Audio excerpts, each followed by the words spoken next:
যে আমাদের যে ভাই, স্কনের যে ভাই যাকে আটক করা হয়েছে, সে আইনগতভাবে যেন তার জামিনের বিষয়টা বিবেচনা করা হয়। যদি আইনে পথ খোলা থাকে, তার জামিনের বিষয়টা যেন চিন্তা করা হয়, কারণ জামিন পাওয়া এটা আমাদের অধিকার।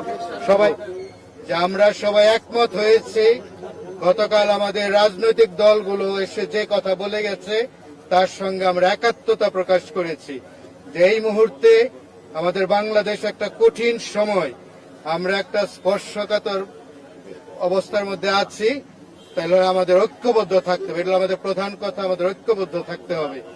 আরেকটা বিষয়, আমাদের হিন্দু ভাই বোনদের তাদের মনে এই ঘটনার পরিপ্রেক্ষিতে স্কনের ব্যাপারে তাদের মনে একটা ক্ষত, তাদের মনে একটা ক্ষোভ, তাদের মনে একটা কষ্ট। তাহলে আমরা প্রধান উপদেষ্টাকে বলেছি যে আমাদের এই ক্ষোভটাকে